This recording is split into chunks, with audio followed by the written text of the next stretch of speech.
ఖమ్మంలో యువకుడు సంజయ్ మృతి తీవ్ర ఆందోళనకు దారితీసింది. సంజయ్ మృతదేహంతో ఆయన కుటుంబ సభ్యులు కరుణగిరి వద్ద ఆందోళనకు దిగారు. కుటుంబ సభ్యులతో పాటు సంజయ్ స్నేహితులు కూడా ఆందోళన కార్యక్రమంలో పాల్గొన్నారు. సంజయ్ మృతికి కారణమైన వారిని కఠినంగా శిక్షించాలని వారంతా డిమాండ్ చేస్తున్నారు.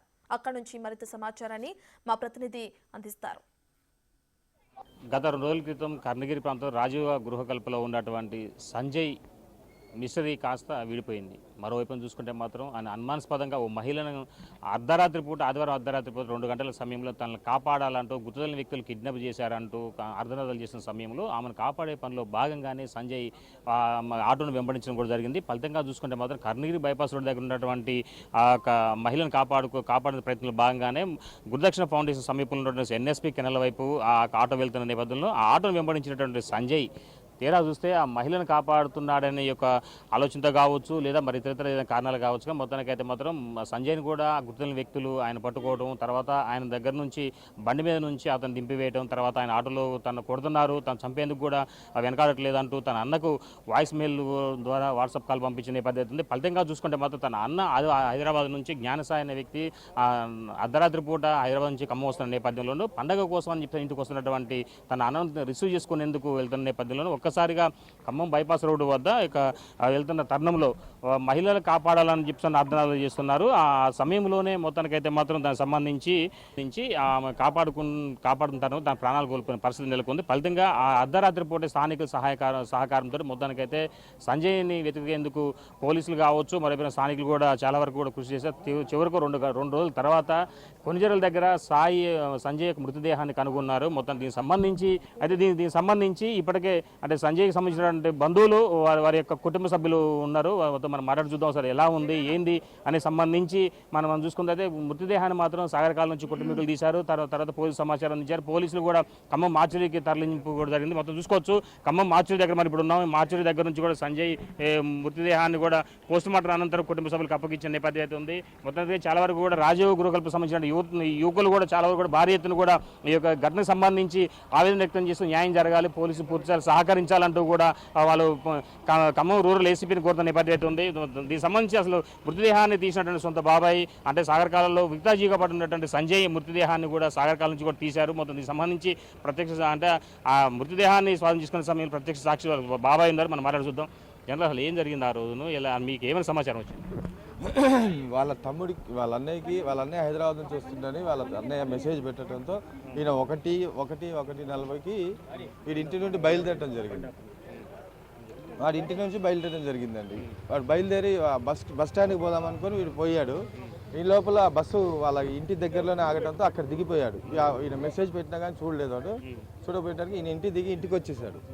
ఇంటికి రాగానే వీడి ఇంట్లో బ్యాగ్ పెట్టగానే ఈ వాయిస్ మెసేజ్ వచ్చిందండి. ఫోన్ కాల్ చేశాడు, అన్న నన్ను కాపాడు, నన్ను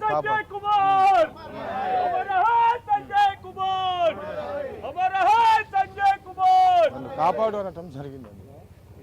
మొదటిగా చూసుకోవచ్చు కన్నీరుమురు అయితే కుటుంబ సభ్యులు మరోపైన సొంత అన్నకు అర్ధరాత్రి పూట మెసేజ్ వచ్చింది, వాయిస్ మెసేజ్. తమ్ముడు యొక్క దీనగ స్థితి మరోపైన తను చంపేస్తున్నారంటూ అర్ధనాదాలతో విన్నటువంటి సంజయ్ ఒక అన్న కూడా స్థానిక సహకారంతో అర్ధరాత్రి పూటే సాగర్ కెనాల్ వైపు వెళ్ళడం కూడా జరిగింది. అసలు ఏం జరిగింది ఆ రోజు? నేను హైదరాబాద్ నుంచి ఖమ్మం వస్తున్నా పండగ అని చెప్పి మా తమ్ముడు ముందే వచ్చాడు నాకంటే.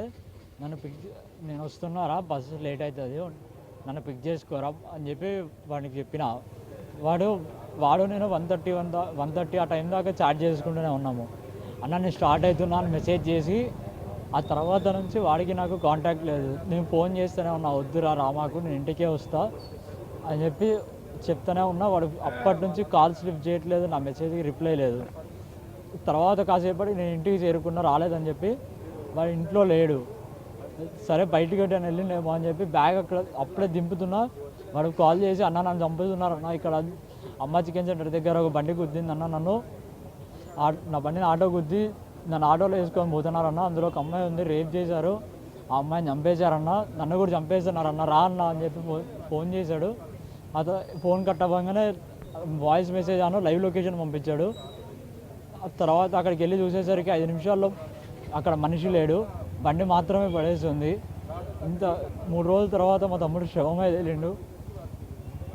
కాపాడాలంటూ మహిళను చంపేశారంటూ కూడా మీకు సమాచారం ఇచ్చారు, మెసేజ్ పెట్టారు. దానికి సంబంధించి మహిళ ఆచూక్యం లభ్యమైందట.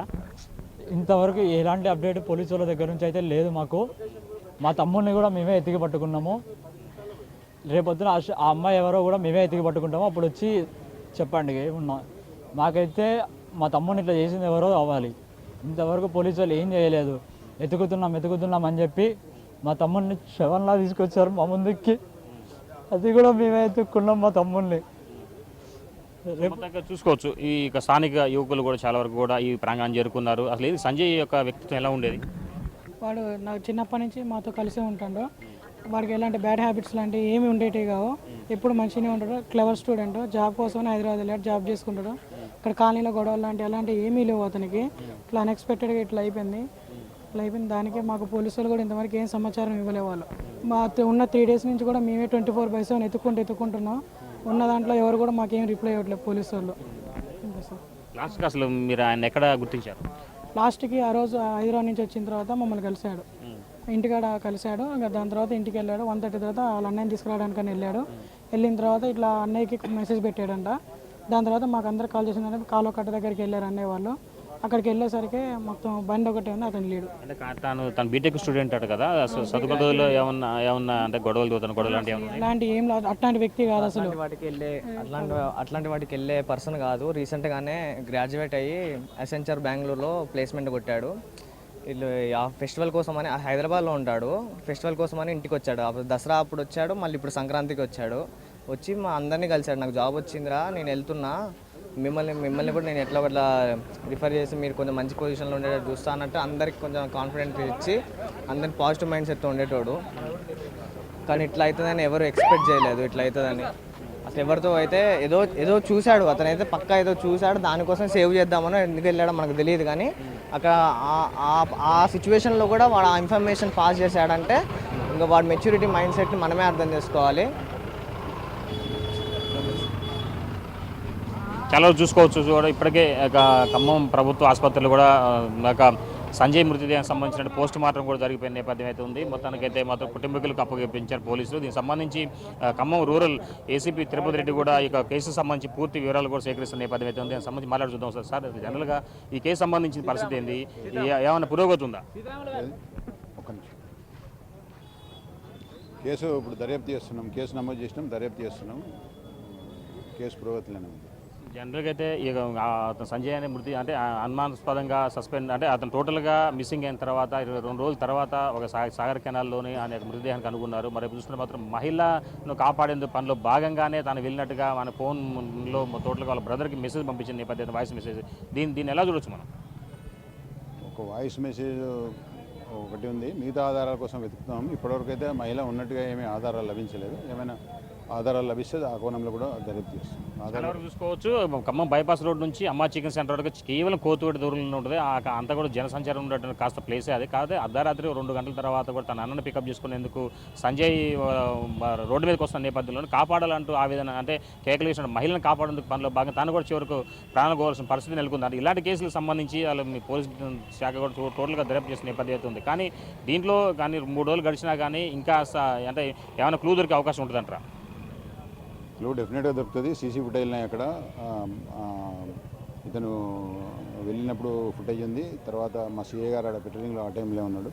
ఇప్పటివరకు అయితే మహిళ ఉన్నట్టు ఎటువంటి ఆధారాలు లభించలేదు. ఒకవేళ ఆధారాలు లభిస్తే అప్పుడు దాని మీద దర్యాప్తు చేస్తాం. సో మా దగ్గర చూసుకోవచ్చు రూరల్ ఏసీపీ తిరుపతి రెడ్డి కూడా మొత్తానికైతే దీనికి సంబంధించిన పూర్తి స్థాయిలో విచారణ కొనసాగుతూ ఉంది. మరోవైపున మాత్రం ఇప్పటికే అంటే మృతికి సంబంధించిన కుటుంబానికి కూడా అంటే న్యాయం చేస్తామని చెప్పి భరోసా ఇస్తున్న నేపథ్యం అవుతుంది. కానీ ఆడ జరిగినటువంటి ఘటనకు సంబంధించి మాత్రం ఇంకా కేసు మాత్రం మిస్టరీగానే ఉన్నదని చెప్పుకోవచ్చు. ఇది కొంత తాజా పరిస్థితి. సంపత్తో భాస్కర్.